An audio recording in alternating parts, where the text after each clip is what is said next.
Hey guys, thanks for watching and let's resume all the information we have discussed until now. So project it's a temporary endeavor with the beginning and the end and the final product, service or result is always unique.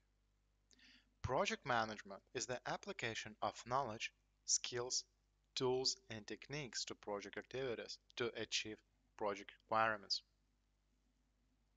Project management accomplishes 10 knowledge areas which are integration management, quality management, cost management, time management, scope management, stakeholder management, procurement management, risk management, communication management, and resource management. There are five process groups: initiation process group, planning process group, executing process group, monitoring and control process group, and the final one is closing process group. On the initiation process group, what we have to do? First of all, we have to understand the business case and check all processes and procedures of the company. We have to understand justification of the project. In other words, why we have an urgency to launch this project. Is that business need or market requirement? We have to understand the scope of the project. Why do we need it? We have to make a feasibility study. We need to know who will work with us in that project. What kind of assumptions do they have? What kind of expectations do they have? What is their power and interest level? And what kind of communications channel will we use to communicate with stakeholders? We clearly need to understand and identify their roles and responsibilities in this project. Stakeholder is a person or a group of people or organization who affect positive or negative or affected by the result of the project. All stakeholders are important and no one should be missed. On the initiation process group, we need to make a risk assessment. It means that all stakeholders should discuss all potential risks which could be appeared in the future. We must evaluate these risks and prepare a response plan in case this will appear in the future. We have to create measurable objectives and success criteria. We have to develop stakeholder register. We have to create a project charter which contains all the information we have discussed above. And signed by a sponsor, Project Charter gives you a possibility to go to the next process group. In planning process group, what we have to do? First of all, planning means that no, you have to think what you should do to accomplish business needs, project objectives, and goals. So we need to think what kind of phases will we have. It means that we have to break down all big elements into small manageable pieces so that to create a WBS or work breakdown structure. When we have a VBS or WBS or work breakdown structure with all activities, we can estimate duration and cost of these activities. We can assign persons on these activities. There are at least four techniques to estimate activities. Analogous estimation. You can use it when you don't need a high level of confidence. The second one is parametric estimation.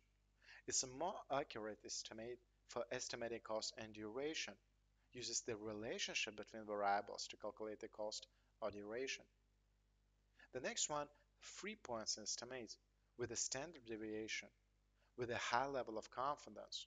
You can use it when you have a high number of unknowns.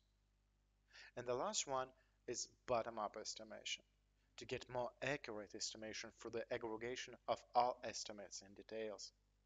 But it's a very complicated method because it takes a lot of time.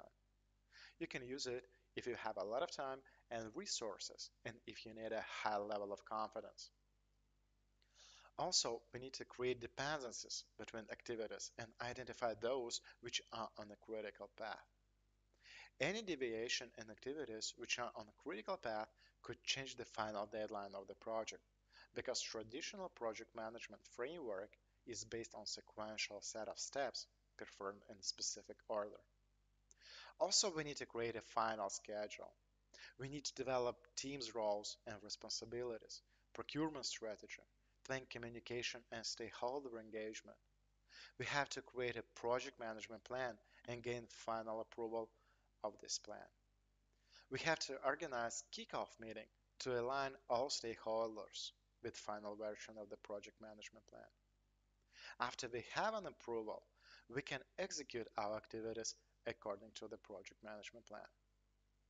In the executing process group, we have to monitor if we are going according to the plan. We need to monitor all constraints, such as time, scope, budget, resources, risk, communication, procurement, and quality. We need to be ready to compress our schedule using fast tracking or crashing method. During the monitoring and control process group, we just need to monitor if we have any deviations from the plan. We have to estimate these deviations and react faster. And here we can use earned value management, which are simply just some indicators that inform us about real progress of the project. When all activities are done, we need to check if all deliverables are according to acceptance criteria. It means that everything what was set as objectives and scope of the project should be done accordingly. We need to gain final approval from the customer, close all financial documents, and create a lessons learned document where we need to respond on three questions. What was done good? What was done bad? And what should be improved? All documents are stored and archived for further usage. Now you have to put into practice all gained knowledge, and you will see how valuable it is to know what the project manager actually has to do. This is what project and project management is all about in the high level. And now you can use this information in your real project, which will make you an amazing project manager.